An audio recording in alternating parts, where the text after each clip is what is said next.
Hey, on behalf of the CEO, Carl Blackstone of the Columbia Chamber, we wish you all thanks for coming here today. Hope you all had a great Veterans Day. Hopefully, this isn't too loud for y'all. We turned down the temperature so none of you complain about it being too hot today. So it's nice and mild in here. My name's Dan Beatty. I'm the chairman of the South Carolina Military Base Task Force. We have 8 military installations represented here by the folks you see up in front for the Midlands area anyway. $34.3 billion economic impact, 68,000 DOD service members in the state. And it takes great communities to do what you guys do here in the Midlands. We were very, very honored last weekend to receive the Abilene Trophy in Joint Base Charleston, the first joint base in the entire United States to receive the coveted community support for Air Force installations. That's the very first joint base one. So exactly what they're doing down there at Charleston is what you all do for the Midlands area, to include the National Guard, the Reserve, obviously the Recruiting Command, and then you have Fort Jackson writ large. So without further ado, I would like to introduce Miss Susan McPherson to lead the rest of the program. Does anyone have any questions of me? Fantastic. Now, y'all are booing me off the stage right now when she comes up, but I don't feel like that. Oh my goodness, hold on, wait. So I do have to acknowledge that today we have a distinguished visitor in the crowd, Major General Jeff Jones. Jeff, would you please stand, please? So today, as the Deputy Adjutant General, you snuck in, I didn't know you were here today. So the Deputy Adjutant General, this is his 27th birthday today. So, and a half. So I would like to lead you in a happy birthday song with all the folks here, but I'll leave that to the tag to lead when he gets up here, all right? He's best known as the Dollar General of South Carolina.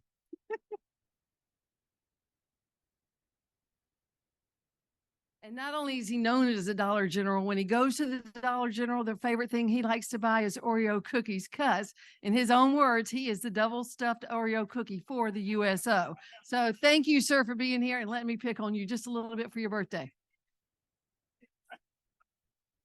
I wasn't going to talk about you yet, sir. I got you covered, though. But I'm Susan McPherson on behalf of the Columbia Chamber and all of my team members and Carl Blackstone. Thank you all very much for being here. It warms my heart, I have to tell you. We've been celebrating our veterans. We do it every day for the last 8 days. We have been having tremendous celebrations and recognition. Everybody has been here, from the parades to USC to the chamber to meetings everywhere. Dominion Energy has had a tremendous 7 days of programs. So it has just been wonderful. It warms the heart. When we say we're the most military-friendly community in America, it shows each and every day. We even had a USC 5K, and they've got several folks in here. I see Laura back there, ran it, Marty. Good participation there. The general came out. Colonel Hutton was there just running it. So anyway, I work on the committee, so I don't have to run, and I highly recommend that. But it was quite a fun day, beautiful day at the USC campus. Because of all our military people down there and because of the football game, we actually taught all of our people that victory starts here. The football team won, the basketball team won, so I'm almost certain we're on a tradition, right, Jerry? We're on a roll. We are on a roll.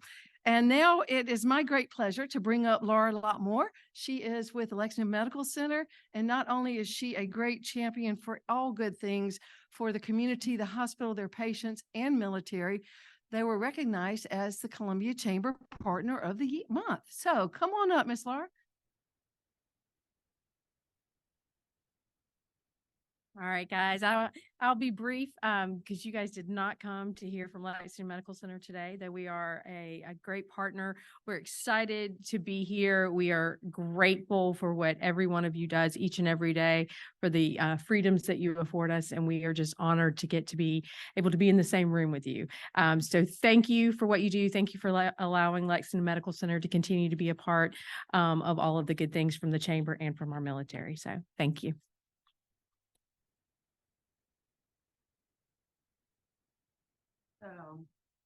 Okay, and then I see people, I'm going to turn the air back on, so you're going to have to bear with me. I feel the heat coming to y'all. It's all the leadership here we have on the front row.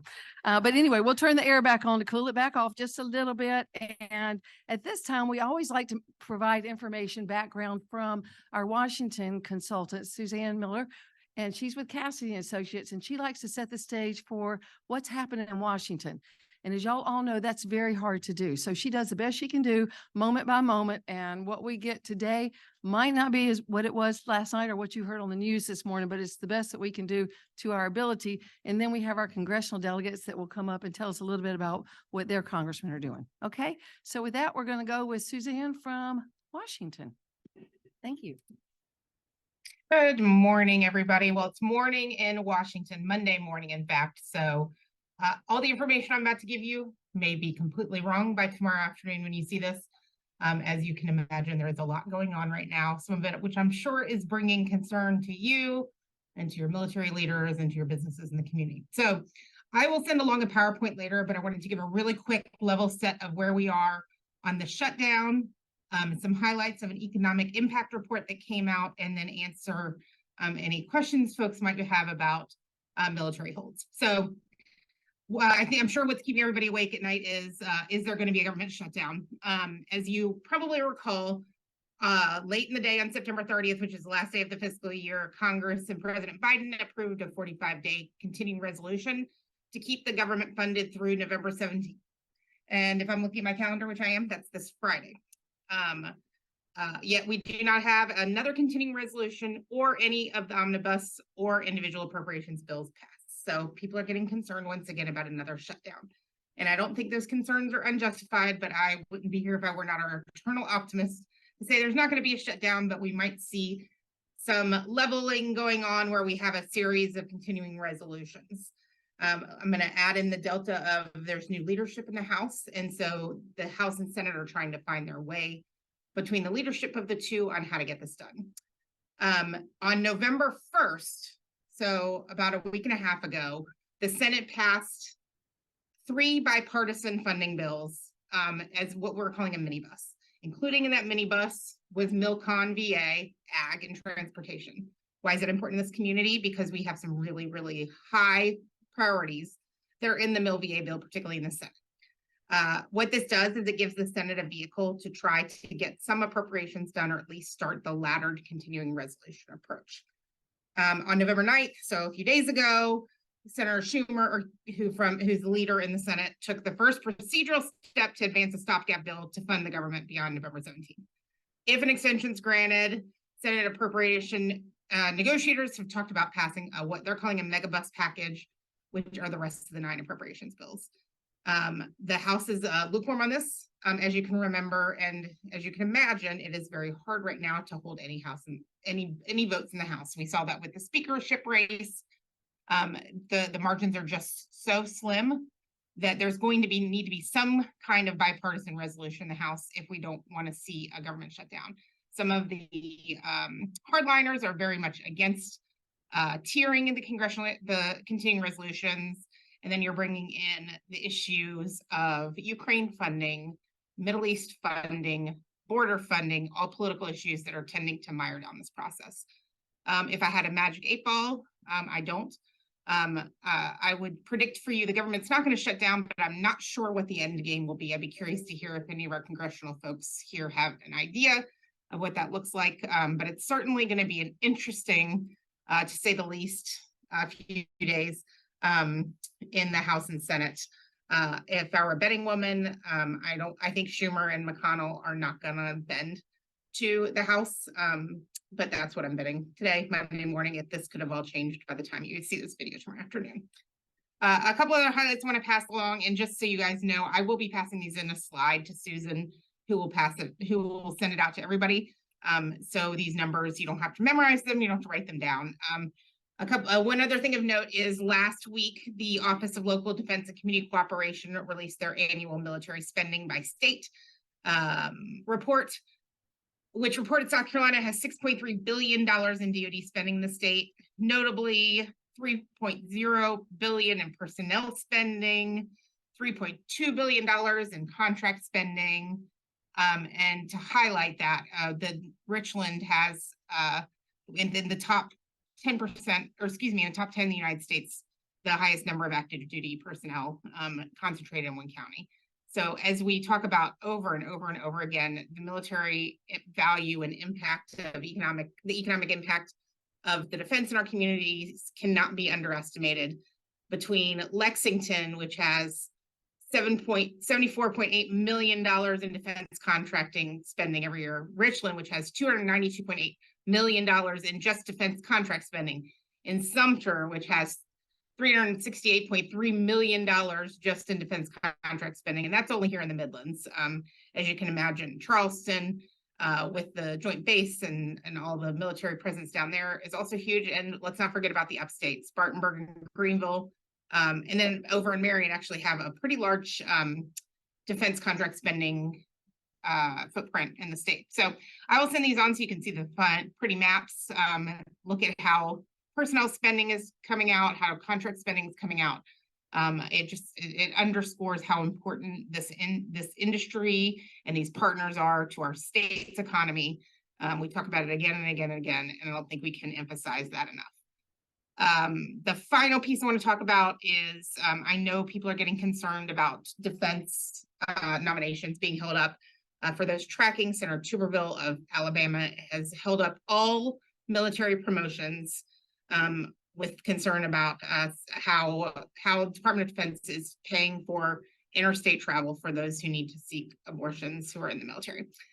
He has put the Senate process is very onerous to get anything approved. There's clocks on everything. And so he has basically put a hold on every military nomination there is. We saw this come to a head a couple weeks ago when the Senate finally jammed through a couple nominees, starting the clock for 72 hours on those so that they could get some nominees through, but it was only one or two.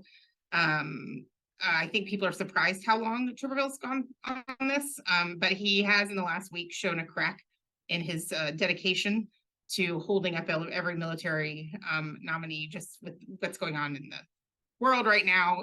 There's some serious concerns that it's affecting readiness, it's affecting moves, and the latter effect, as I'm sure our military partners can attest to, of how it's affecting promotions and moves and everything, is of grave concern to us and to our military readiness. So he has shown some cracks in the armor. What that looks like, how the time starts to peel away, unclear, but we will keep an eye on that for you. I am looking at my clock now. I'm sorry, I went over my 5 minutes. I'm at 7, Susan. So thank you. Send any questions through Susan. This is a recording, so I'm not here live, so I won't be able to see anything in the chat. But I look forward to hearing from you guys, and I will send on some PowerPoints to support what I talked about today. Thank you. And just like I said, by the time we get this, things have changed. I understand that Senator Tuberville is doing a little bit of manipulating with some of the Senate members to go ahead and start processing those promotions. So that's great news. And now I'm going to turn to our congressional reps to fill us in on the rest of this story. And with that, William, we're going to start with you, and then I'll let you take over from here. Thought I had a dramatic pause there for a second. Ladies and gentlemen, the cast is here. Appreciate you being. I'm William. I'm from Senator Graham's office. Give you some updates on some things that you did hear and maybe not have heard. Of course, everybody knows we're still operating under a CR, and Friday is the deadline. It is unclear how we will negotiate, but Senator Graham continues to will work to continue to avoid a shutdown. Both of which, that and CRs, are both bad for the Department of Defense. House is voting on their CR this afternoon at 1600. Last week, the Senate passed the FY24 Milcon VA appropriations bill. Actually, it's 2 weeks ago now. This bill includes money for several SC installations, including funding for Senator Graham that Senator Graham specifically asked for, and the only person to ask for it via earmarks. Total South Carolina Milcon in the Senate bill is $135.4 million.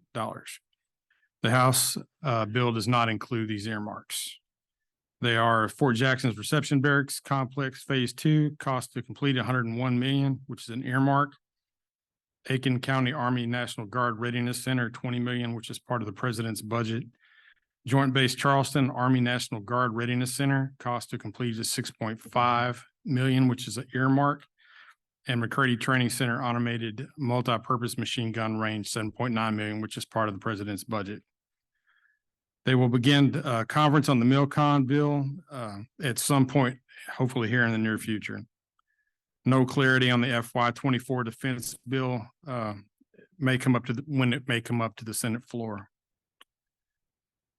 FY24 NDAA will begin conferencing processing shortly, and they're still waiting on that.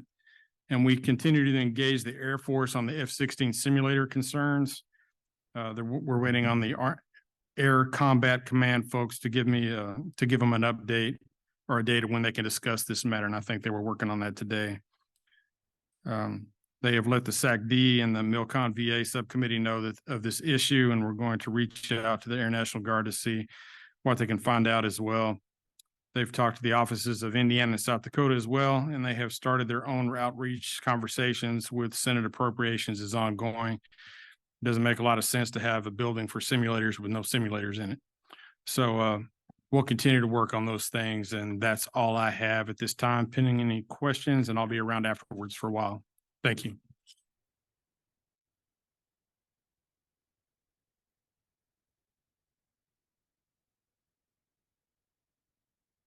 Okay, thank you so much. Appreciate that, William. And now we're going to hear from Senator Scott's office, and we know he's been in the news a lot here the last couple of days. So come on up, George Sharp.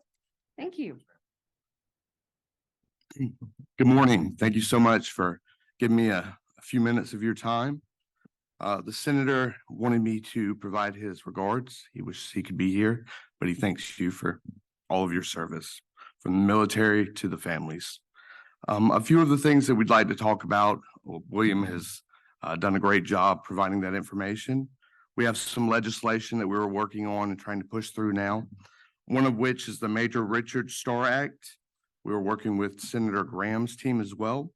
And this is a bill that would amend Title 10 of the United States Code and provide concurrent receipt of veterans' disability compensation and retirement pay. Now, normally, if you have not served 20 years or more, they do a dollar by dollar, so you can't receive all of both.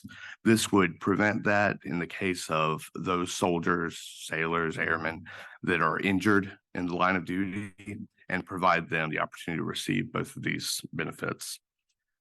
Another that we are currently working on is legislation to combat mental health in the military and for our veterans. This would provide more benefits and more opportunities for them to get the help that they need. Now, in our office, we're working diligently on veteran and military casework. We have added a new casework member, Ms. Jansen. She wanted to be here today, but unfortunately was unable. But this will provide more caseworkers to assist veterans and their families. I will be here after this if you have any questions. Thank you so much for your time.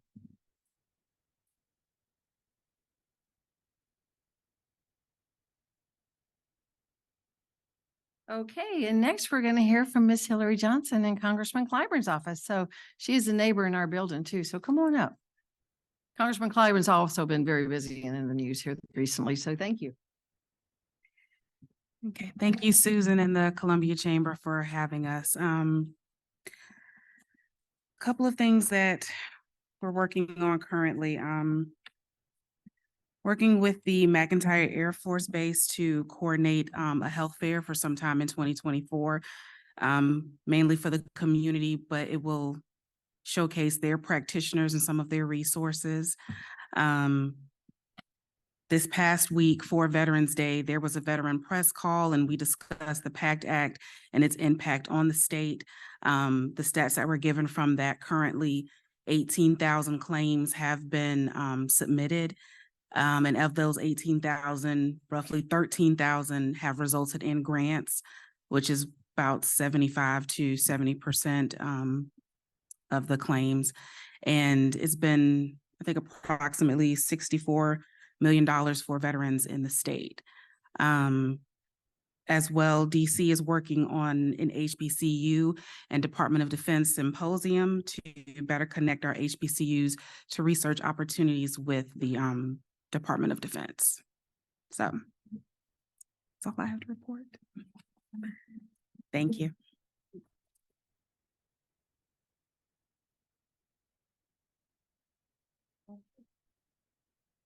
Thank you. And I saw a lot of eyebrows raised when you're talking about the benefits and the PACT Act and information. I have to say that the Department of Veterans Affairs, if you need any help with PACT Act or understanding that, please reach out. We have great representatives here today and they understand it and they can get you the help you need. And then we're going to hear from Mr. Miguel Ortiz from Congressman Wilson's office. So come on up. Thank you. Thank you, Susan. Thank you to the chamber for having me here today. The great part about going last is that I can piggyback off of everyone else, but I'm not going to piggyback off of the XO like y'all hear so much. As y'all heard, the CR is a big concern for everyone right now, and I'm not going to say the S word. It's kind of like when I was in the Army. You don't say the R word if you're going out to the field, and it won't rain. I will, however, highlight the fact that the congressman wishes he could be here. Obviously, like William said, he's going to be voting here in a minute, so he'd much rather be here than up in DC.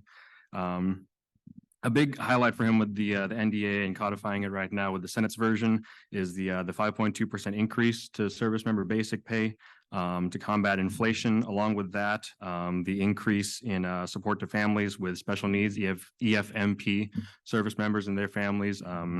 Trying to provide, trying to ensure that providers meet standards needed for those EFMP families.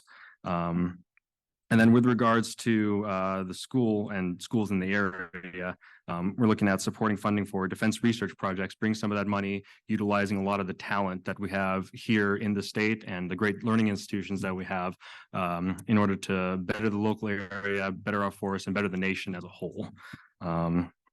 The congressman also asked that I highlight, we just celebrated Veterans Day in appreciation of all the men and women who have served in uniform.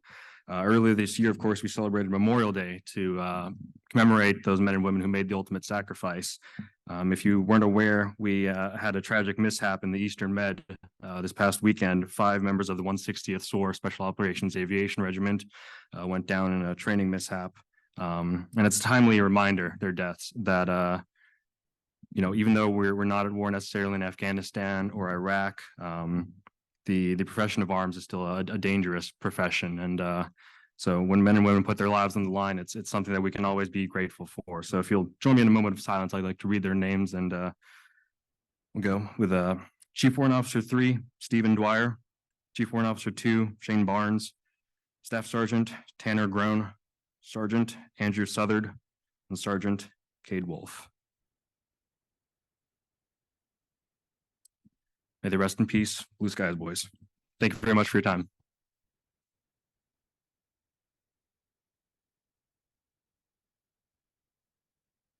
And also, it's a great reminder too, please, to keep all of our service members and their families and loved ones and friends in your prayers, because we don't know what they face on a daily basis.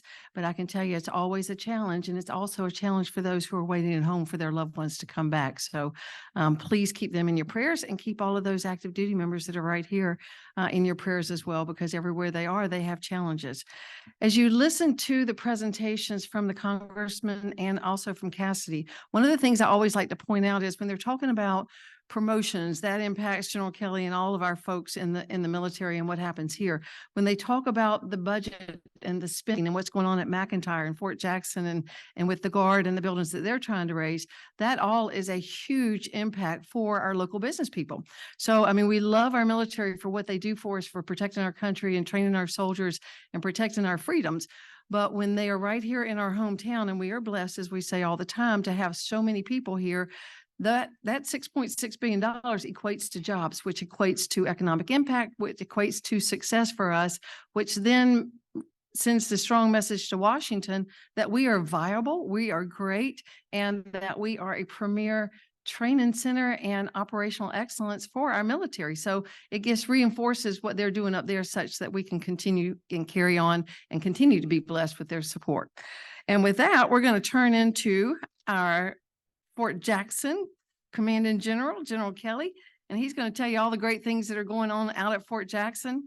And I will tell you that if you ever want to spend a Wednesday with the families out at Fort Jackson for Family Day, Wednesday's Family Day, Thursday is Graduation Day, they will gladly welcome you with open arms, and you will see some really proud, happy parents. Thanks to him and his leaders. Susan, I think they should all come out and see graduation. Let me first acknowledge our congressional representatives, the Honorable Schwedo. Good to see you, sir, as always. Fellow general officers, commanders, distinguished members, General Jones. No, it's so good to be here today. Let me first say thank you to this community, to the University of South Carolina, Jared. Just an amazing week of veteran celebration activities. I've never seen it done better, and this is absolutely an amazing community to be a part of, and service here is nothing but a joy, but it's easy when you have partners like we have here in the Midlands.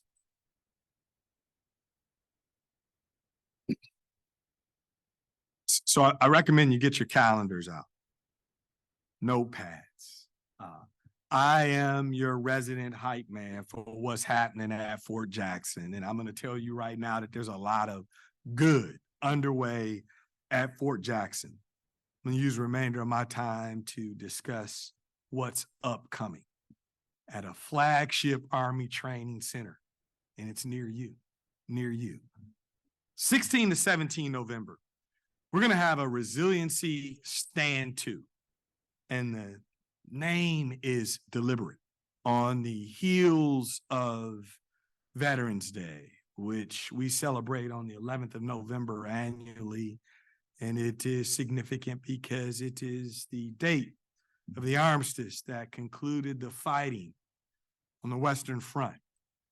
We're having a stand to, just like they did trench warfare. And you get your weapon, you fix your bayonet, and you await that period, right, when the enemy may attack, dawn or dusk. We did that daily on the Western Front. We often have a stand down, a cessation of operations or activity when something bad happens.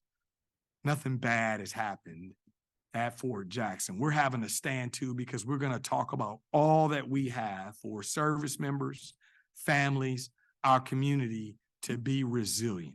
We're going to use the 5 domains of holistic health and fitness, and we're going to communicate what's available for all of us to be our very best. We generate readiness at Fort Jackson for our Army. We generate readiness for our nation. We make American soldiers, and we make American soldiers better. That's what we're going to do on the 16th and 17th. Members of this community will be there sharing what's available outside the gate to make our community more resilient. I'm really excited about what we're going to do. Guest speakers, we're going to have Major General Greg Martin, who has a book out right now, The Bipolar General. He's going to come talk about his experience. We have members of our team that are going to be there, share their stories, and then we're going to tell you how to put it all in practice, how to eat better, how to sleep better, how to make sure you're mentally ready to be at your very best. Physical readiness will be on display, and we're going to get after spiritual readiness as well. I'm excited about what we're going to do. And so if you didn't get 16 to 17 November, look forward to seeing you. On the 20th, we're going to have our rehearsal of concept drill as we prep for our holiday block leave. A lot of activity, what was once known as Exodus, victory block leave, a lot of prep underway, but we're going to rehearse what we're doing on the 20th to make sure we get it right. On the 22nd, we're going to celebrate Thanksgiving. Many in our ranks, this will be their first holiday away from their families.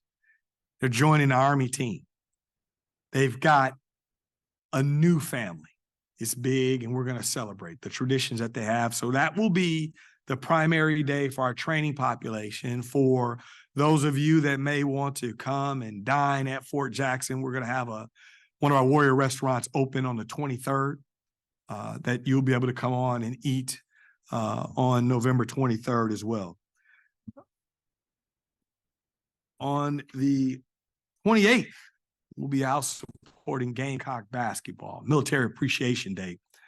I'm excited about that. Susan said we bring victory from Fort Jackson, and I fully expect that to be true on the 28th for the men. We'll have our tree lighting ceremony on the 1st. December is going to be really busy, but on the 1st, we'll have our tree lighting ceremony, and it's going to be special this year. Last year, I was really impressed with what we had, but it is intended to be another one of our signature events. Independence Day, our tree lighting ceremony, our events that I want this community to talk about, to have just fond memories of time spent on the fort lighting the Christmas tree. I think children coming out, we've got a lot of activities that'll be underway, but it is my intent that this be a signature event that this community come out and be a part of. And I want to meet young men and women later on in their journeys that say, you know, I remember seeing how special it was on Fort Jackson when the Christmas tree was lit to start the holiday period in celebration. On the 13th, we'll have a holiday concert at the Koger Center. Planning is still underway, but the vision right now, and I got some folks I still got to convince, but the vision right now is this is a black tie event. You come out, you get all gussied up. We listen to some good music. Come on, Susan, you want to get dressed up. I still got some folks I got to sell this to, but the idea is that the community, we come out in a very classy way. Celebrate at the Koger Center. 282nd is going to have an amazing concert for us there. On the 16th, we're going to have it, our band, and we're going to do this in conjunction with Third Army at the Sumter Opera House. That one not as dressy, but we're going to go out. I'm excited about it. Our band is really good, and I'm excited to share what they're doing and bring some holiday cheer to the community. On the 17th through the 19th, this is one you'll want to know. We'll have a lot of activity on Fort Jackson because this is departure day. So we're going to prepare, and we're rehearsing on the 20th, making sure all is in order, but it's go time, 17 through 19 December. You'll see a flurry of activity, folks moving out, preparing to spend time with loved ones, and then we'll bring them all back 2nd through the 4th of January. So all nodes will be active and busy. Airport, train station, bus station, USO will be out, partners. This is something to see when we move the numbers that we're going to move to get young men and women home to spend time with their loved ones. I'll close by introducing our garrison commander. I've got Colonel Tim Hickman. Tim, if you'll stand. I was just talking to Andre earlier about our golf course and some things we got going on. Tim, I fielded those questions, but I told him if he really wants to know what's going on Fort Jackson, if you really want to know who's making it happen, you want to talk to Tim Hickman. Mark and I, we're the mouthpieces, right? We get out and we do a lot of handshaking and we meet folks, but what you tell us, we take back, and Tim makes it happen. And so I'd ask you before you leave today to spend a few moments and get to know Tim Hickman, our garrison commander. He's doing an amazing job. Really happy to have him on our team. I'll be around to answer any questions you may have. But as I said, a lot going on your installation, and we want to see you out and participate and take advantage of the many offerings on Fort Jackson. And it starts on the 6th. Victory starts here. But the activities I want to see you at start on the 16th of November. Look forward to seeing you. Thank you all. When you're the commanding general, you have eyes and ears everywhere. You're good. Colonel Hutton, don't be talking to me anymore during the meeting, okay? So it wasn't him. I know everybody's saying I didn't do it, but anyway, but thank you.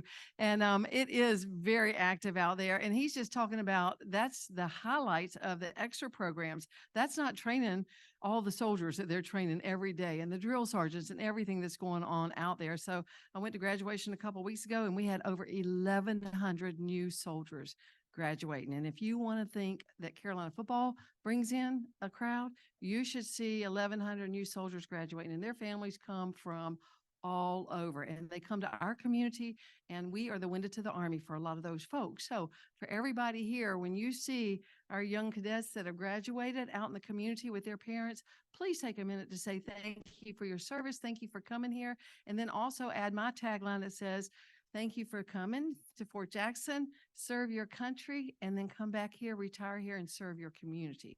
So that's what we like to promote. All the activities he's talking about, they will be very rewarding.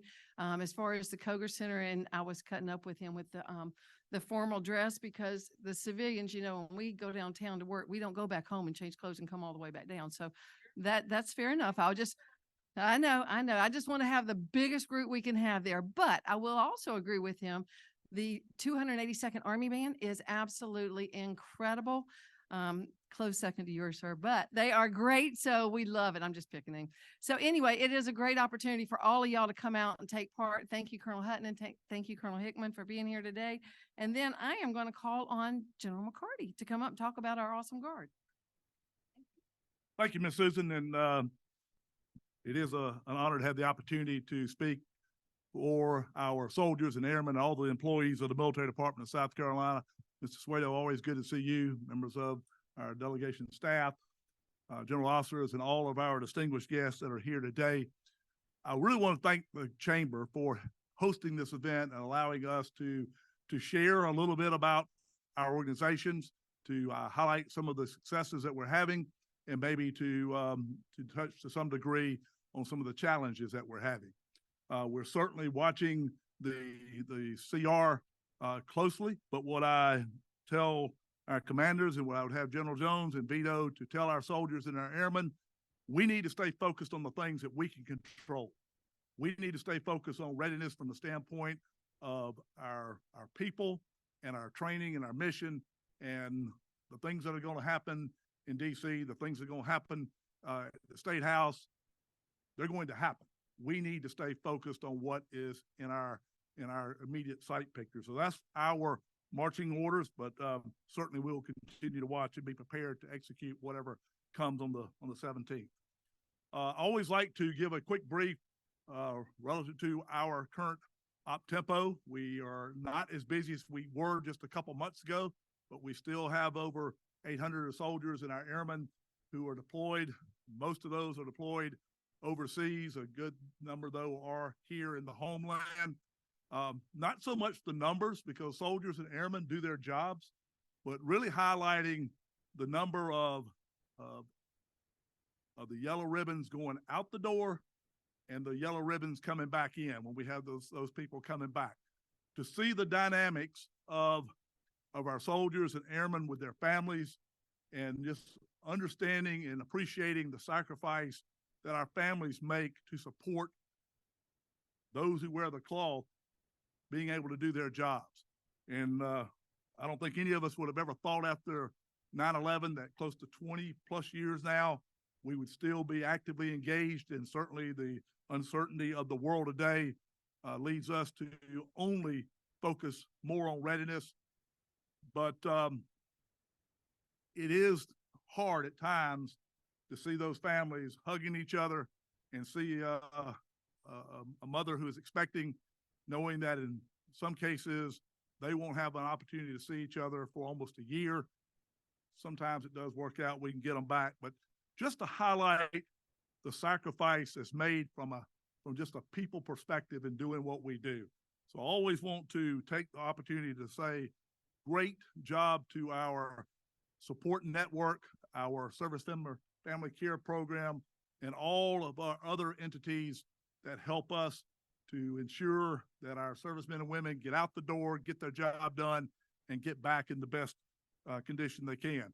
And on that note, I'd like to introduce Major Todd Lair, who is our new Service Member Family Care Program Director.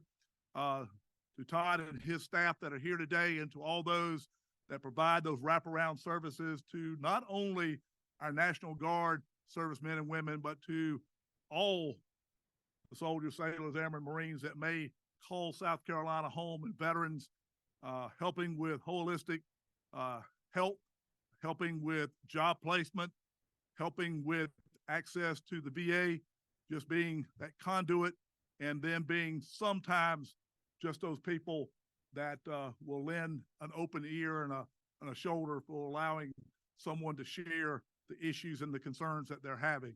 And certainly we have found that to be important along the way.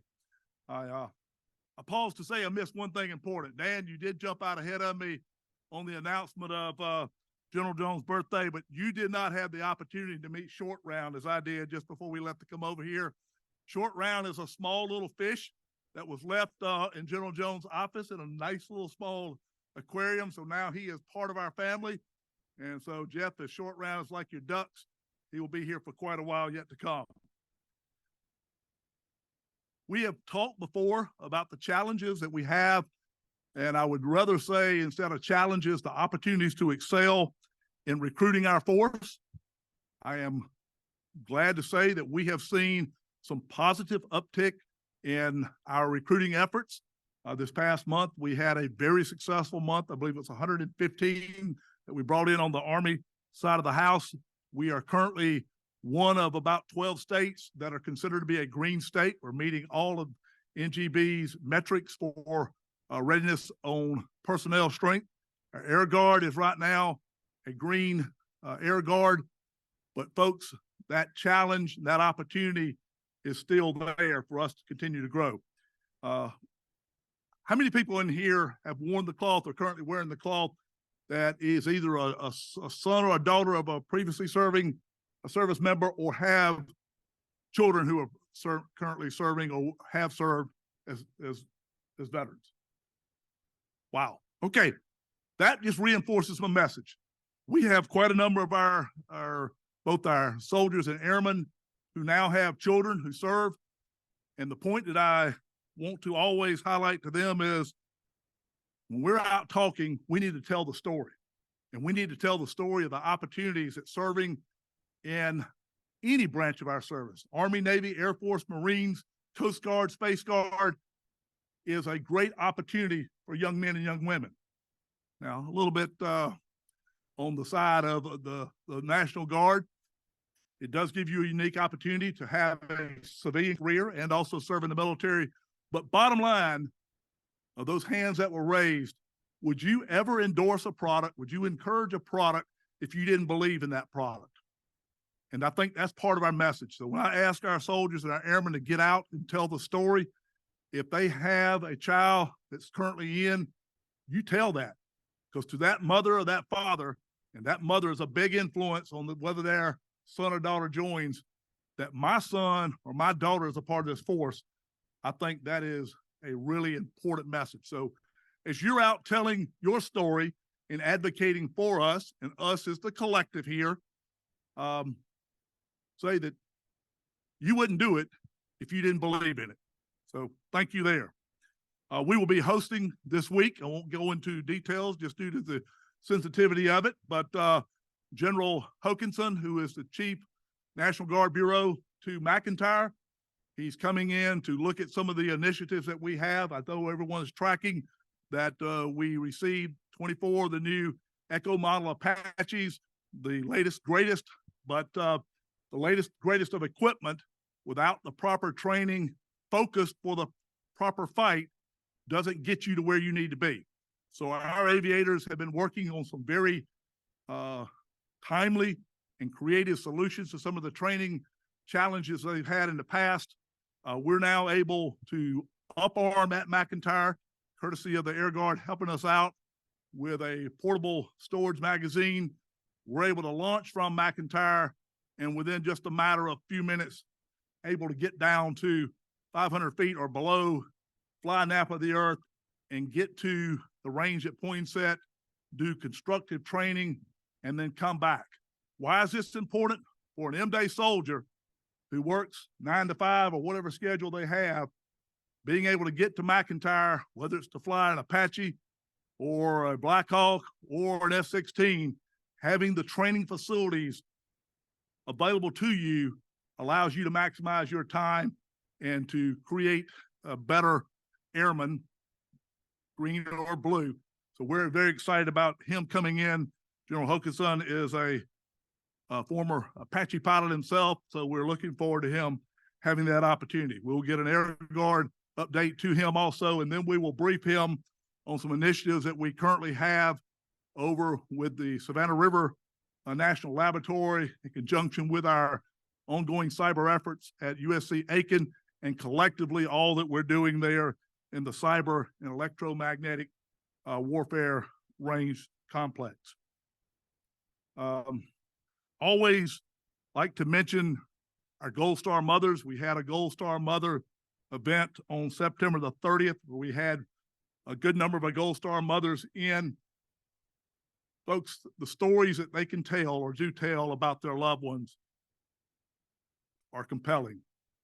You know, you can become a Blue Star mother fairly easily. Your son or daughter take that oath to serve, you become a Blue Star mother. Become a Gold Star mother, though, that means your loved one has made the ultimate sacrifice in service to this great nation. But they tell a story consistently that underscores why we do what we do.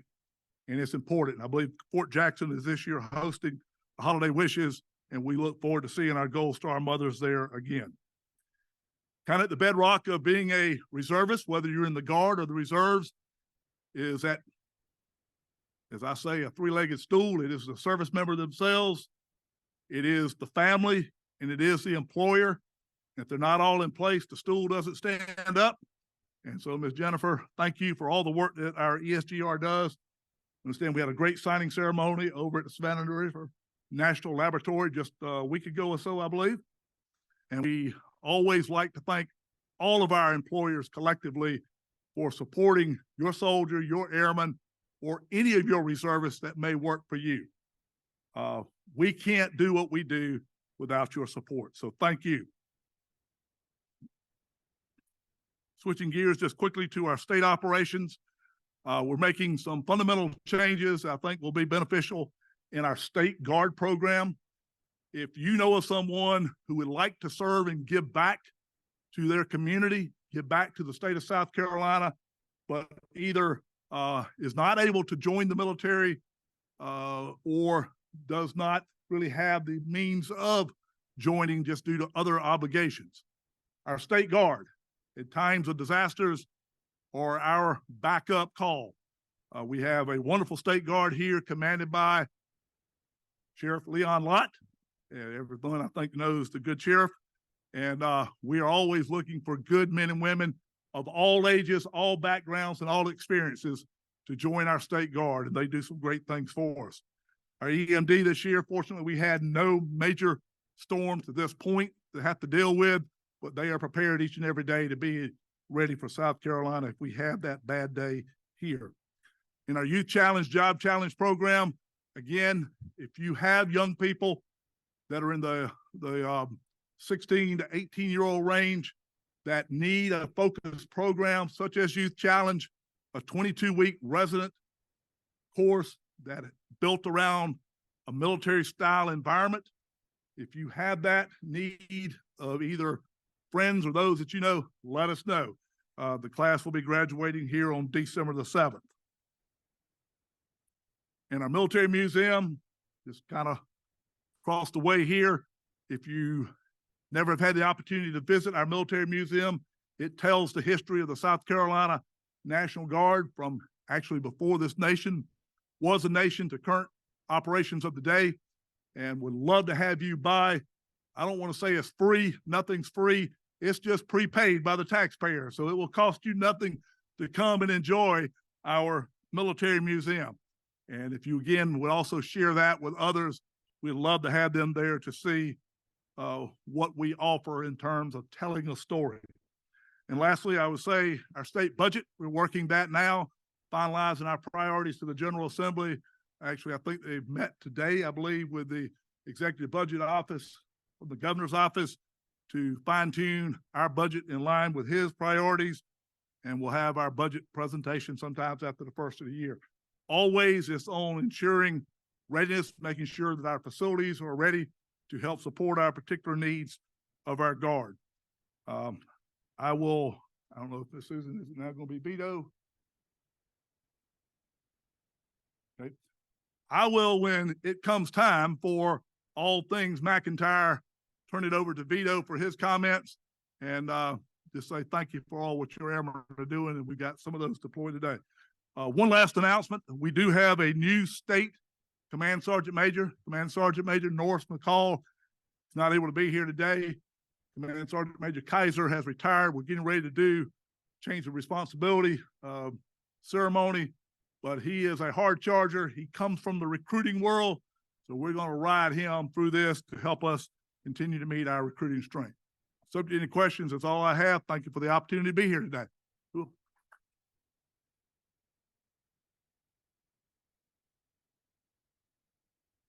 Thank you. I can't say it enough, the great work that our military members are doing in the community and for protecting our country. And thank goodness we haven't had some of those national emergencies that we have to go out and serve, but you're still doing a great job everywhere. And we appreciate that. And one other thing I wanted to mention is on the 15th tomorrow, there is a job fair with South Carolina National Guard. And we do have flyers back in the back. Thank you, Elisa. So thank you, sir. If you want to come out, yeah, 10 to 2 at the National Guard Armory, come out to the Armory, then you can go to the museum and then you can go to lunch. So it's a great opportunity. It is a very inspiring. It's amazing to go out and see the history of the National Guard. And I mean, it's a tremendous facility. So please go out and visit and see that. And then with no further ado, I am going to call on General Sherter to come up and tell us about the 81st Readiness Division. Thank you, sir. All right, so just a few comments from me. And Dan, you know I like it famously hot, but this is freaking cold. I'm Jed Shertle. I'm a longtime resident of Columbia. If you don't know me, I have had jobs as a captain, a major, a lieutenant colonel, a colonel, and now as a brigadier general here on Fort Jackson. Just reminds me what a great place Fort Jackson is to be, have a tenant unit on Jackson. Just absolutely amazing opportunity after 3 years in Europe to come back to South Carolina. When they said to me, "Hey, your next assignment's at Fort Jackson," I'm like, "Are you sure about that?" Like, "Yep, we're sure you're gonna go to Fort Jackson." Like, wow, that's outstanding. I'm going to my second home. And my kids have absolutely loved coming back to the land of SEC football, barbecue, sweet tea, and Chick-fil-A. Just as an indicator of the quality of the reservists that we have in the 81st, today I ran into my first sergeant, and my first sergeant asked me, "Hey, sir, how you doing? How you going about getting adjusted, coming in and, PCS and you got to move your families and, the kids have got to get in school." And like, "Hey, first sergeant, kids are in school. That's good. And I got a house. My wife and I found a house to move into, and we brought in the household goods." And he's like, yeah. How you doing?" I'm doing good, first sergeant. That first sergeant is First Sergeant Danny Brown, Captain Danny Brown of the Richland County Police Force. So Danny is just indicative of the great reservists that we have working in the 81st Readiness Division, about 200 Army reservists and 200 civilians. I'm not going to go back through the economic impact of the Army Reserve in South Carolina. I know Dan can recite it to me. He was telling me all about it as I walked in the door. Certainly the concerns with budget affects us, so we make some adjustments on our drill schedule. So like this weekend, we're telling people, "Hey, don't plan on drilling on Saturday and Sunday." We adjust. We know things like that are going to happen.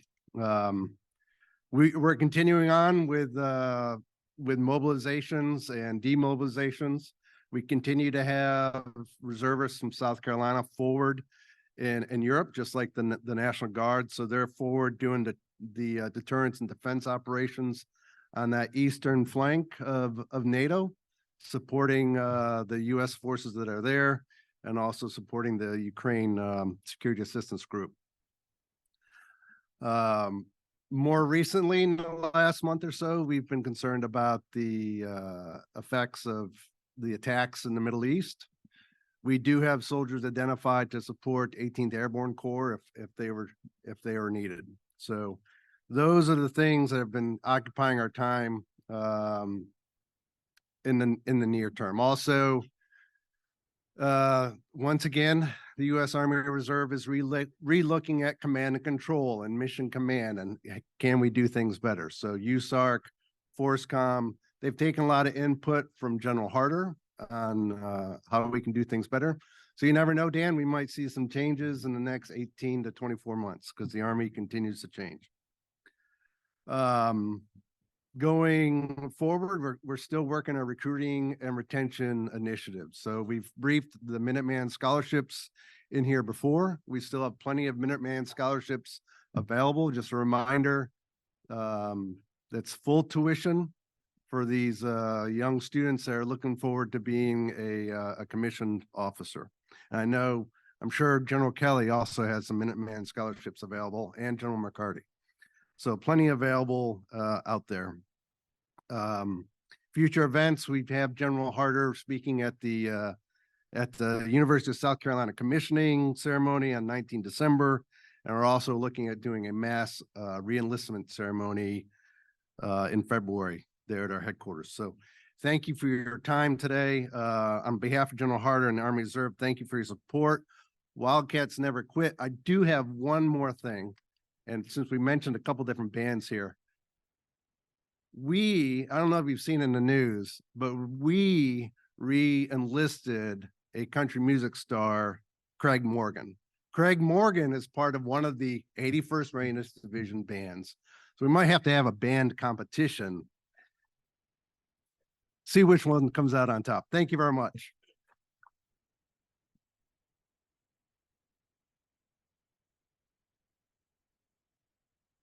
Thank you, sir, and welcome back. We're glad to have you and your family back. Chick-fil-A really appreciates that. I'm going to introduce you to Freddy's in just a little bit, and Crumble Cookies. That's new to your list, and they're sponsoring our retreats today. So thank you for that. I like the concert. That's a great idea. We could really fill the stadium and we'll informal attire. I think that would be a really great idea. A lot of fun too. And we do have some extremely talented soldiers in our midst. So thank you for that.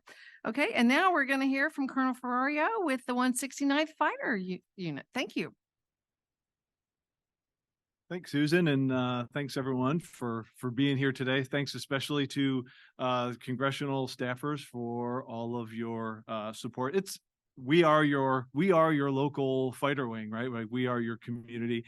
It is always great to be with all of you and to be part of a community that is so incredibly supportive, where we get the vast majority of our members from. So thanks for continuing to generate them.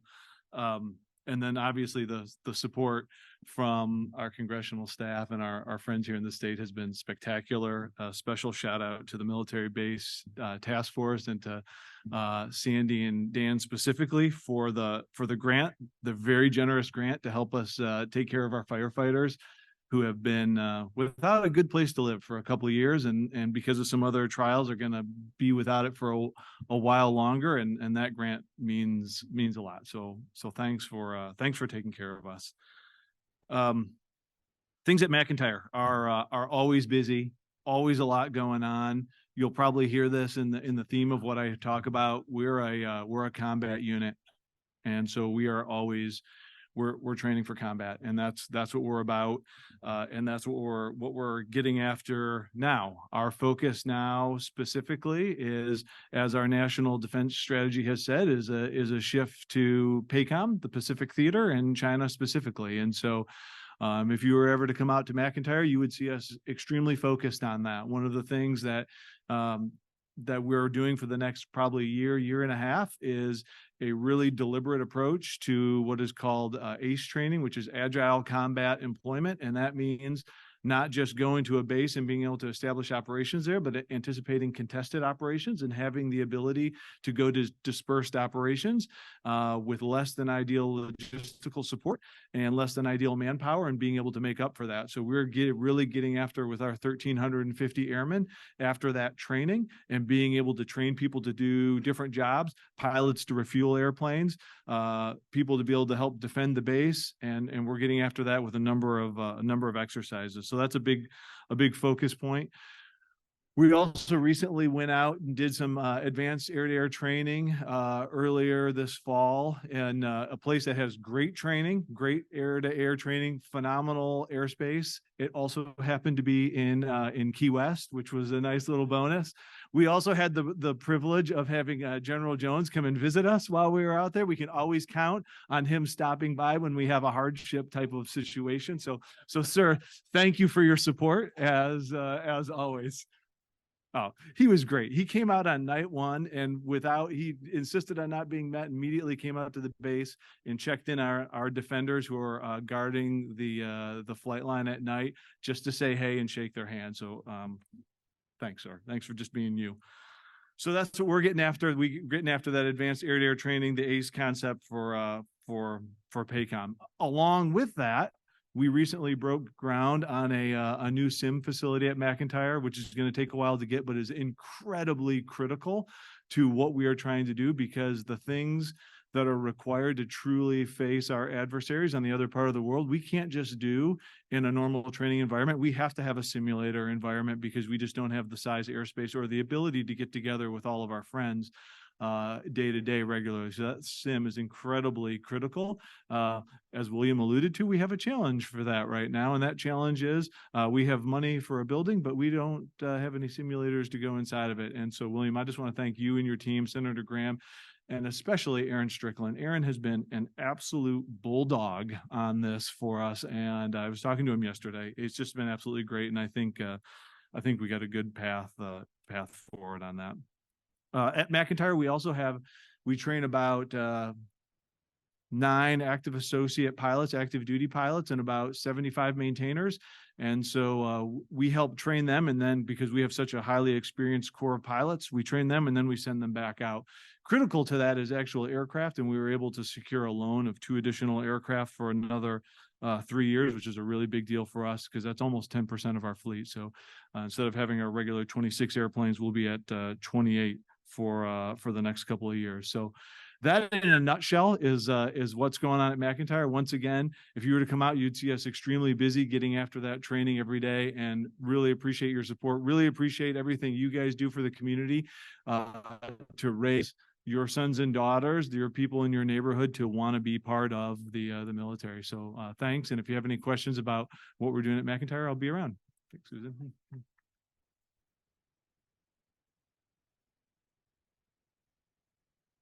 Thank you. And when you hear the rumble coming over in downtown Columbia or out in Eastover, that is the sound of freedom provided by our 169th Fighter Wing and our F-16 pilots. So you can wave to them. I don't know that they'll see you. They'll go fly over Jared's football stadium. But it is always a thrill for me. I was at a funeral in Eastover a couple of weeks ago out near Sylvia Butler in Hopkins, and the jets were flying over. I think they were going to Clemson, but I'm not sure. They flew over, it rumbled the church, and they all said, you won't believe it, on Sunday mornings when they're training and they come by, it is so heartwarming and get goosebumps, and they all do. So thank you for that. We also excuse me, if you know any of the Richland County Council members, thank them for voting for the Land Development Code, because that helps protect. You think it's houses and rural countries and those type things, and it is that, a lot of that, protecting the environment. But it also is protecting the airstrip around McIntyre, making sure that General Kelly and the fort and Camp McCready all stay well within the range of being able to not impede development, but more so not have development impede our right to airspace and development space. So that's a great thing. Major Bryant was out there working with us at the Richland County Council. So we thank them for that.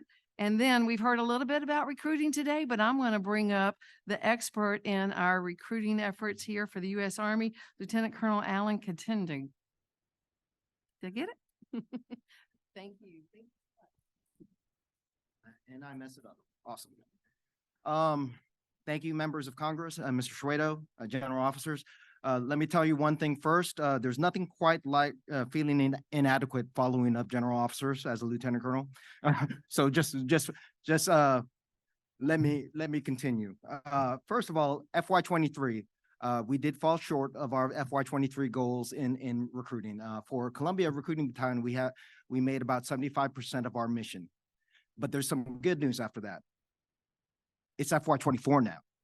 We started off FY24 this October with all of our companies from Charleston all the way to Greenville, and even some effects over there in Asheville too. 100% in our active duty enlistments, as well as 100% in our Army Reserve enlistments. And I think we're going to continue to keep pushing forward. For November, we're about halfway through November. We're about halfway through our mission in November as well. So I think FY24 is starting up to be a fantastic year for us in the Army, as well as our brothers and sisters in the other services. What I can say is I'll attribute that to this past few weeks. The community here has been outstanding. Not even just here, all the way over there in Charleston, they had the Red, White, and Blue Festival. Over there in Greenwood, they had a Hall of Heroes Festival in Greenwood in Lauren County. Over here, you guys even supported us when me and Mr. Schwedo threw people out of airplane last week. So we did. I think if we continue this, we'll look at FY24 and continue on forward with success in the year. But I would like to end my speaking here with one final thing. Do any of you all have any referrals for the U.S. Army? Thank you very much.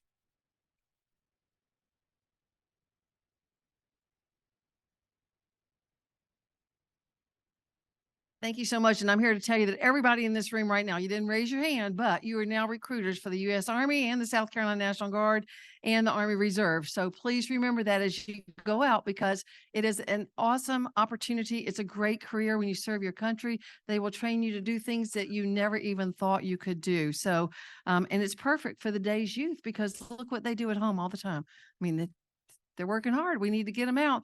Also, thanks to General Kelly and Fort Jackson for the work that they're doing with the Army Prep Program. It is helping train a lot of folks to help us meet our recruiting needs too.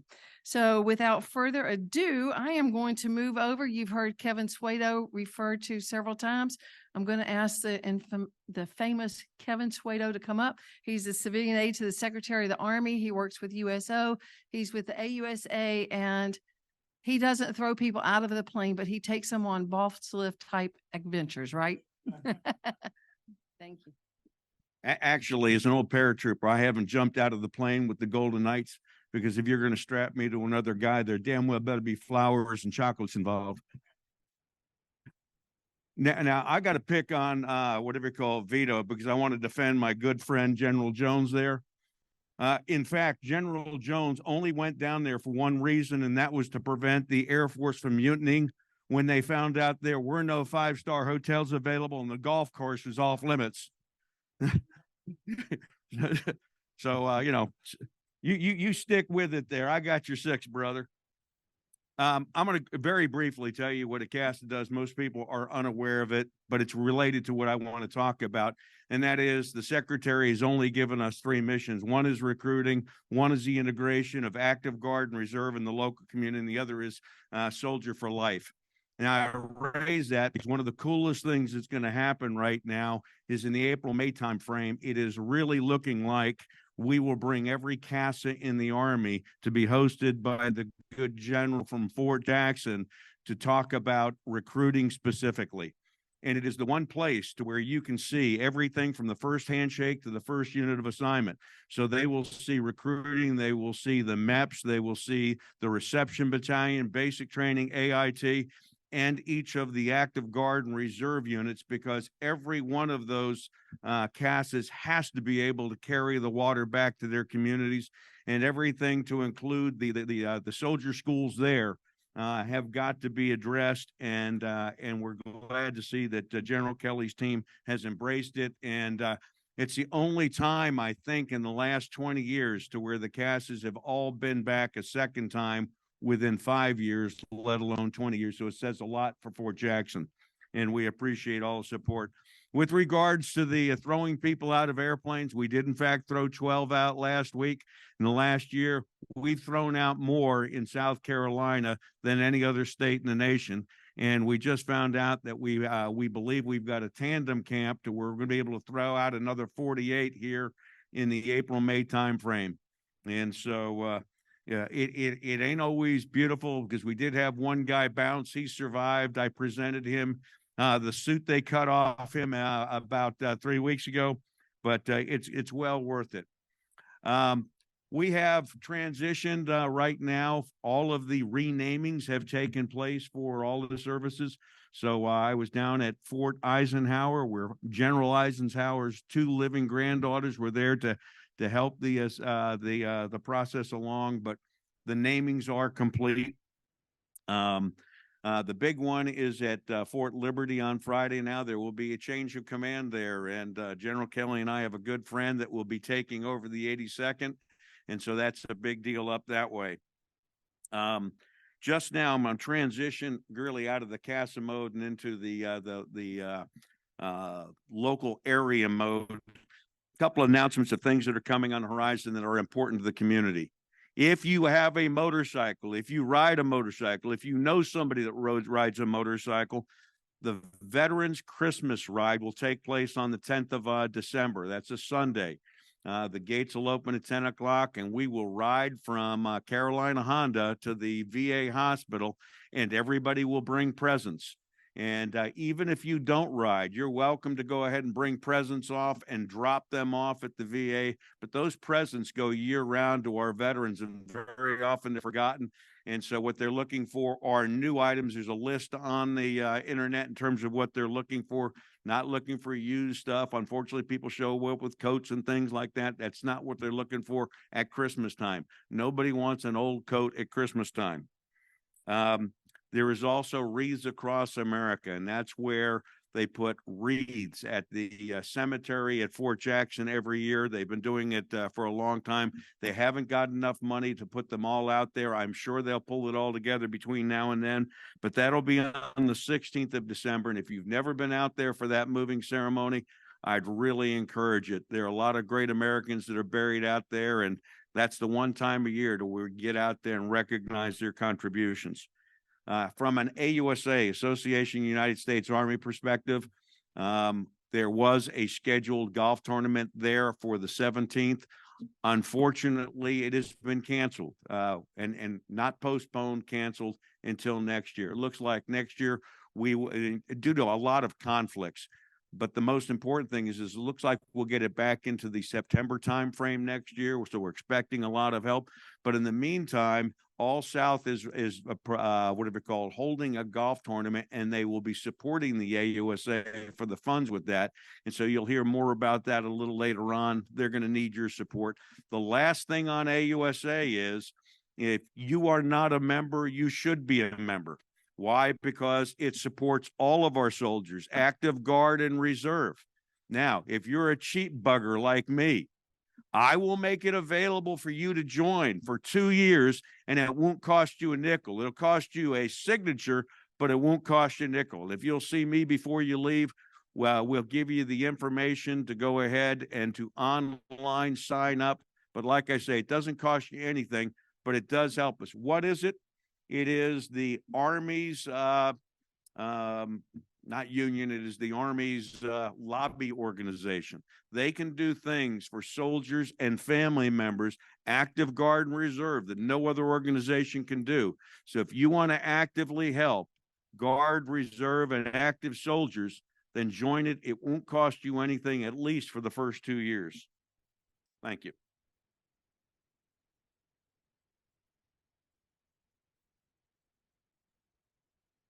Okay, thank you, Kevin. That was a lot of great information. We appreciate that. If y'all bear with me, we're running a little bit late and I thought we were going to be early. So thank you for being here. Sandy, I'm going to get you to come up. There's so much going on at the South Carolina Department of Veterans Affairs. Sandy Claypool directs a lot of that and coordinates it. So I'm going to let her tell the highlights of what's going on.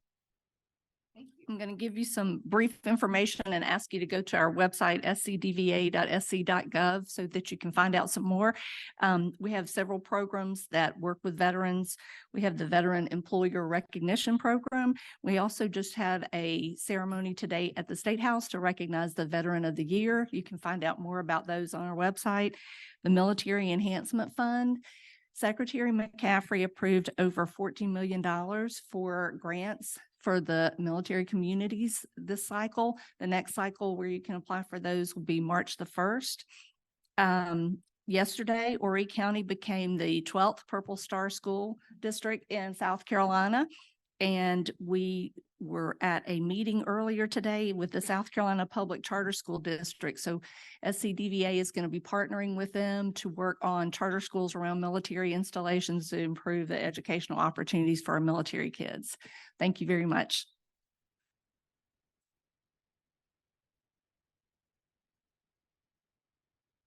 That was a great job. Thank you so much. We have Kelsey Carter here, who is Richland School District 2, a purple star district. And we have Fred Henley here. We have Kelsey here. And all of these folks do a wonderful job supporting our military children. You know, when you're in the military, you travel around a lot. You can go to a different school every 2 years. So what we try to do is make sure that when they come here, that we open our arms. We make sure that their programs they're coming from equate to what they're going into. And we just do everything we can to make that transition a little bit easier on those children. So thank you all for what you do.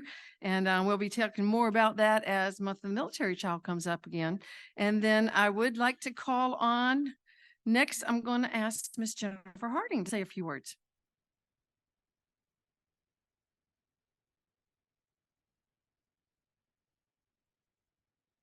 Good afternoon. I'll be really brief.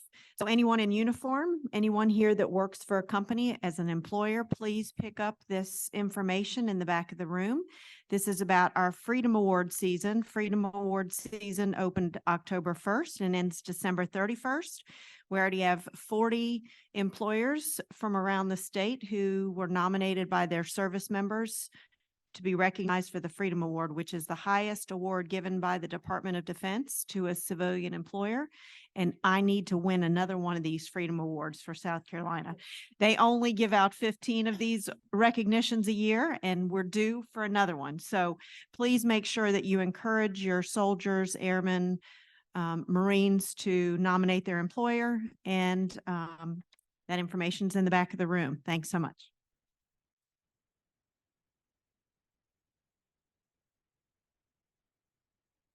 We could not do what we do in the companies if our people that are in the reserves left and didn't have a job to come back to. So thank you to all of our companies here who do support our Guard and Reserves, hold their spots for them. And there are a lot of wonderful companies in here, Jennifer, that can be recommended. So I'd like to see all the nominations start coming in. That would be great to win it again from South Carolina. And now I'm going to call on our favorite Gamecock Marine, Mr. Jared Evans from the University of South Carolina and the Military and Veterans Affairs Department. Thank you. Hey, good afternoon, everybody. It's great to be with you today. Susan alluded to earlier, we just wrapped up our Veterans Appreciation Week, had a lot of incredible events, and really just want to take a moment to thank everybody in the room who came out and participated and were involved, because your involvement in these events every single year is what makes it a success. So just want to thank y'all for being a part of that. Also, Military Times last Monday released their 2023 Best for Vets College in the Country rankings. Last year, some of you may know, USC was #1. This year we came in at #9, so still happy to be top 10. And before we were first, we were 118th, and prior to that, we'd never been ranked. So just within the last 3 years, you can see the work that our department, university leadership, and so many people at USC have really put in to make USC one of the premier universities in the country for our veteran and military community. We've got a few events that will wrap up the semester. Our next big event is March 14th and 15th. We were selected to host the 6th Annual Veterans in Society Conference. That's something we're really looking forward to. Michael McGandy, the director of USC Press, has been a partner on this effort with our department, and he's in the back right now. So if anyone wants to get more information about that conference, definitely recommend you grabbing Michael after this. Also, since we last met, we hired a new director of outreach and events, Catherine Cupp. Catherine, if you could just stand up really briefly. She will be overseeing all communication events for the department. So many of you will get to know her very well. And then also we have Russ Clawman here. Russ is our director of military engagement for the Darla Moore School of Business. If anyone wants to get plugged in directly to the business school, Russ is your man. So definitely recommend you reach out to him. The last thing I'll share with you is, sadly, this is my last time joining you in this room for this meeting. I've accepted a position with USC's Alumni Association, so we're currently going through the process of finding my replacement. And the only reason I share that is because I wanted to take a moment to publicly thank Susan. Many of you don't know, gosh, in 2016, 2 years before we created our Department of Veterans and Military Affairs, we launched a Veterans Alumni Affinity Council. And I chaired that for the first 2 years. And the CEO at the time said, "Hey, Jared, you need to go find USC's veteran and military alum because the university historically didn't track that population once they graduated and left." And so my strategy was, well, I'm just going to go start talking to any group that's willing to have a bum off the street come in and speak for a couple of minutes. Susan, in this setting, the Chamber's Military Outreach Group meeting, was the first individual who gave me a platform. And I'm very grateful for your friendship and support. And many of you know Columbia has been recognized nationally for the support we provide to our military, our vets. It's because of Susan. She's the glue, she's the conduit, she's the one that brings everybody together. USC is certainly better because of our partnership with the Chamber and Susan, and we wouldn't be the city we are without your advocacy, your leadership, and everything you do to champion the vets and military. So with that, I can assure you USC is not going to take a step back. President Amaritas, Provost Arnett met with me, and they are very adamant about ensuring we continue to do more and enhance our commitment to our entire 2,300 plus military affiliated student population on campus, and with the department we have and support from leadership. And then again, the great partners we have throughout the community. I know USC is going to continue to do great things. So thank you, and hope everybody has a great afternoon.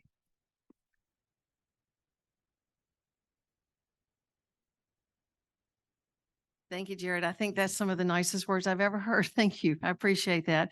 It is a great partnership that we have, and we are very blessed to have the university with us. Jared came in, he took over the program. In fact, I met him at our Air Force ROTC commission one day, but he has done a tremendous job taking them to the next level always.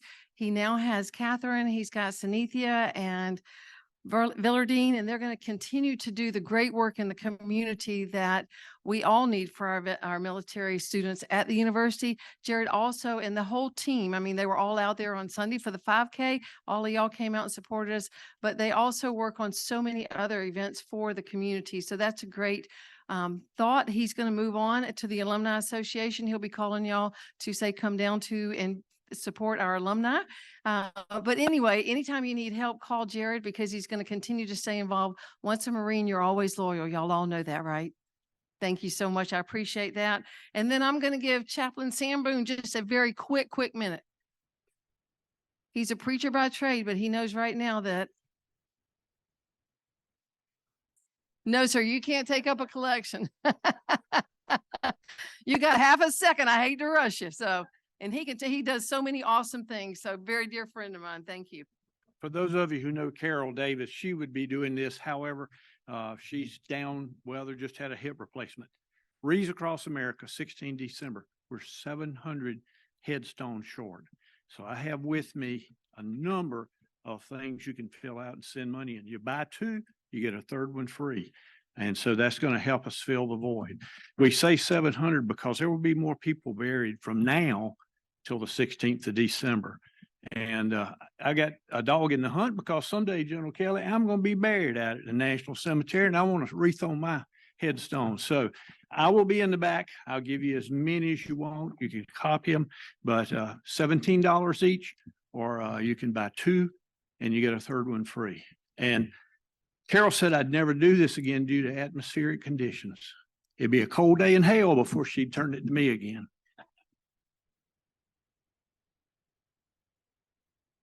And that, my friends, is why we turn the air so low, so that we could prove his point very right. So thank you, Sam, for that. I appreciate that segue. And the ceremony out at the Fort Jackson National Cemetery is going to be on the December 16th. So make plans. It is a beautiful, beautiful experience. 22nd Army Band is out there. Sam is praying. We have a tremendous program and it will warm your heart. And Sam, I will always make sure you have a wreath out there when you get there, but don't go anytime soon. Okay. All right. Thank you so much. I want to run through a few things real quick. I know everybody's getting really antsy. We talked to Dan Beatty. Thank you for introducing and welcoming everybody today. Dan was chosen as the Columbia Chamber Military Advocate of the Year. You all know him. He serves with his heart. He serves everywhere and he's doing great work and we appreciate that. Couldn't do it without him. And then I also wanted to make mention, L.A. Sully is here. She has served the United States Army and Fort Jackson for over 30-something years. In December, she was going to go home and serve none other than her horse farm, her husband, her family, and her friends. So if y'all would, please join me in congratulating LA on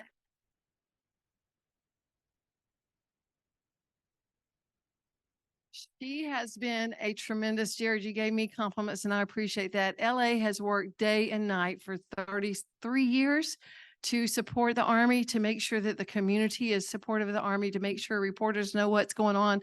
And that's in good and bad times, because, you know, we've had some challenging times at Fort Jackson. Fortunately, LA was there to guide us through the process. So LA, you're loved, you're going to be deeply missed, but we know that you will always be a part of the community and we know that your heart will always be red, white, and blue. So thank you so much for all your many contributions. And then I also wanted to tell my chamber team, I have a group of soldiers back here. We couldn't do it. The chamber is a very strong team. We love working together. And when one serves, we all serve, kind of like y'all. And so thank you. Amy's back at the back. Anybody is not a chamber partner, if you want to know more about what we do, Amy's here, Naomi's here. She can tell you about the Midlands Minority Accelerator Program. So we'd love for you to chat with us about that. And then we also, if you want to go online, you can see all the great work that we do for the community on behalf of the business community and our military. So thank you all for being here and for making us the success in this city that we are. We are a great American defense community. We're going to continue to work hard each and every day to make sure that we support and are military friendly, but also that we add value to our military families and to the associates that are here. I see Marty shaking his head. If you're looking for a new position, that doesn't account to my friends, my people at the bank, the chamber, but Marty has a director of development position available for the Big Red Barn. They are doing amazing work for not only our military members, but our first responders. So Marty, we can send out that information to everybody here. There are flyers on the back that give you information on everything that we have here. And if anybody has information that you want me to share with all of this group, send it to me, please. I'll get all the information from our presenters today and send it back out. And then we have the Army Band. We've talked about that. Formal attire or casual, it's going to be a great event. Lots of wonderful music going on. Reach Across America, please. I yield. We've got one. Thank you, sir. And then let's see, I think that takes all of our major announcements. I wish you and your families a very safe and blessed Thanksgiving holiday. And then the Christmas holiday, I will see you at numerous events, military events over the holidays. Our next meeting is on February the 27th. And one more note, we will be, you'll see us out and about when you see the big red buses pull up at the Firefly Stadium or the fairgrounds or the Riverbank Zoo or any of those places. While we have our holdover soldiers here, the USO and all of these different places, they are kind enough to provide activities for our holdover soldiers. We do a very good job of making those guys, even though they're missing their homes and their families, we give them the opportunity to have a nice event here. USO works with different places and we have great support for them. And one soldier told me last year, he said, man, my friends are going to be so upset when they find out all the fun we had here. They'll never leave again. So that is a great tribute to our community for being so supportive and reaching out. So to each and every one of you, thank you for everything that you do to support our military, our veterans, and their families. Always remember to say thank you. Keep them in your prayers, and blessings to each and every one of you. If I can do anything or the chamber, always reach out to me. I see Dr. Wagner here. I do one more note. She was on the program to speak. And the good news is that there are a lot of wonderful entrepreneurial associates that support our veterans when they get out and they want to go to work or start a business. Cassie did not get her grant that she wanted, so she's going to yield to everybody else that's doing a wonderful job for that. So now, without further ado, thank you, Sounds and Images. Thank you to the State Fair. They're going to be doing the lights at the fair again, so you can come back out, have hot chocolate and cookies. Freddy's, thank you very much for bringing us some of your delicious yogurt. And then we have crumble cookies, so we're going to get your calorie intake up before the holidays. Thank you. Have a wonderful day. Appreciate all that you do.